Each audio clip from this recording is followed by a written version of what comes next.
Today, we're going to be looking at two triads of the Army Painter's Warpaints Fanatic range, the Black and Grays Triad as well as the Warm Grays and Whites Triad.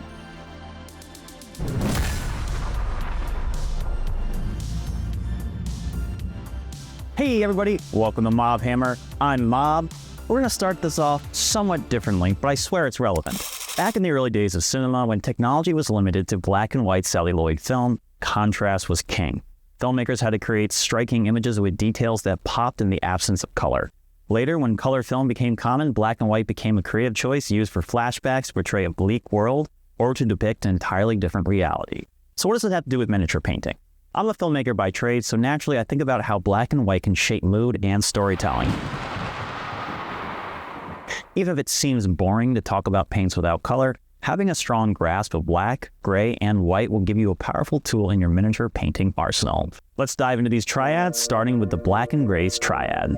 Matte black is a black paint and first up in the triad, as well as a color primer match. There's not too much to be said about this paint. It's a straightforward black paint, except the fact that whenever I see it, I like to imagine that the Army Painter named it after me. The coverage is solid, and I almost thought I didn't need to do a second coat, but once you've had a closer look, it's not a bad idea to do so. Given the second coat time to dry, you're left with the following results. Next up is Deep Gray, a very dark gray paint and a great step up from black. Sometimes in other triads, I felt like the step up from the first to second paint is not really that noticeable. This feels very clear while still being subtle. Given the second coat time to dry, you're left with the following. Uniform Gray is a dark gray paint and third in the triad, as well as another color primer match. An even more subtle step up from its predecessor, it still feels incredibly valuable for creating smoother transitions as you build on the layers of your miniature. Giving it time to dry, you're left with the following. Ash Gray is a gray paint, fourth in the triad, and once again another color primer match. I'd initially thought that this was going to match the generic gray primer I used on the Helldiver skull, but it turns out it's still quite a different shade. And after giving the second coat time to dry, I was happy with the final results.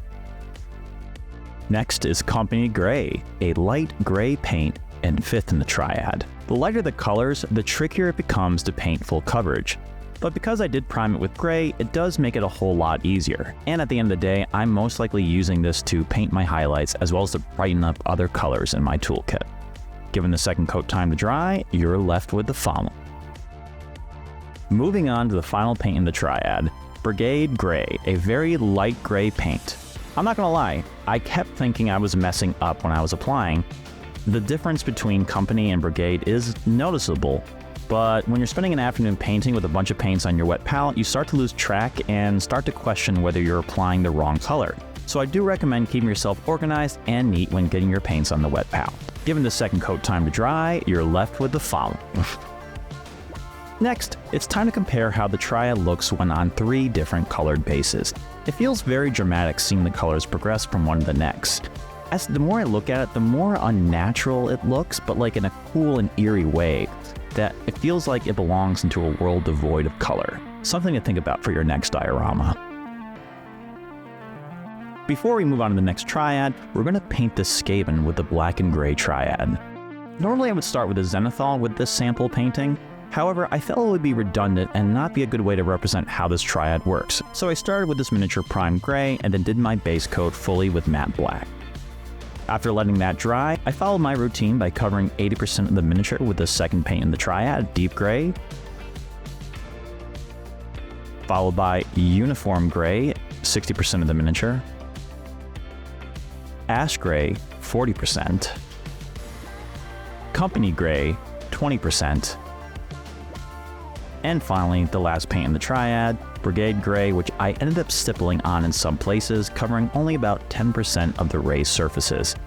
In the end, looking at it, it gives off a bit of a statue appearance, while also kind of looking like it belongs in a classic silent film. Really quick, if you like what you're seeing, please be sure to like and subscribe if you haven't done so already. The support means a ton and honestly makes a big difference in my day-to-day. Thanks for watching so far, and let's get back to the video. First up in this triad is Gray Castle, a dark olive gray paint. An interesting description since I would normally consider olive to be greenish or yellow, but I guess this is where the warmth comes from in this triad. Given the second coat time to dry, you get the following. Moving on to the second paint of the Triad is Gargoyle Gray, just an olive gray paint.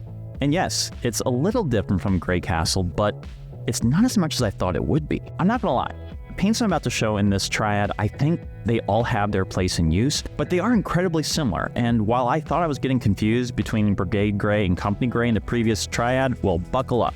Giving it time to dry, you're left with the following. Moving on to Great Hall Gray, which is a light olive gray, feels pretty similar to Gargoyle Gray, almost to the point where I couldn't tell the difference without closely looking. That being said, I would be much more interested in seeing how these paints do pair with their black and gray Triad equivalents. I feel like this Triad is more geared towards supplementing and modifying other paints and combinations, and that really excites me. But, you know, it's still kind of hard to find enough to say about gray and white paints.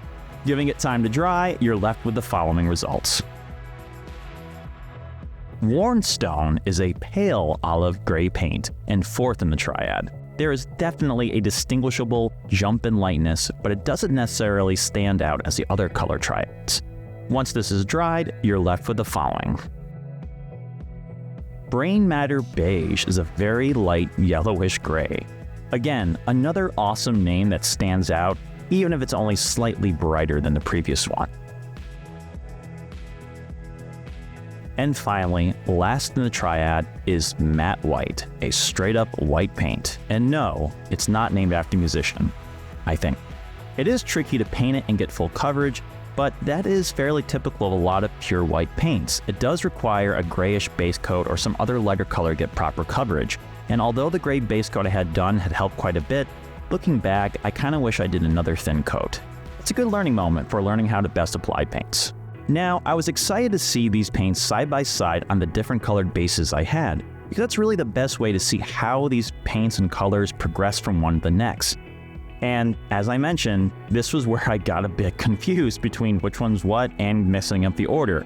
I actually had to go back and paint over some of the sections to make sure I had the correct progressions in the right order. But it proved its own point by showing me that it can still be good with coverage, and also a good lesson that as long as you still have thin coats, you can just paint right over your own mistakes. The last thing we need to do with this Triad is paint another Skaven.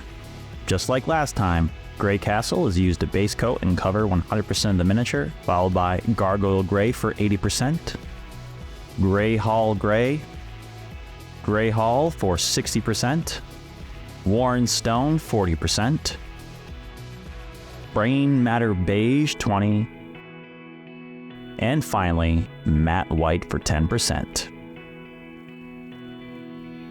Let's just go right into comparing these two Triads. Seeing them both together, I finally realized something, that the Warm Grays Triad feels a little more natural, which is probably due to some of the olive saturation in the paints. I may not be explaining this the best way, but if you took a picture of the Black and Grays Triad on your phone and then turned the saturation all the way down, it would look the same. However, if you did the same with the Warm Grays White Triad, you see it loses some of its warmth.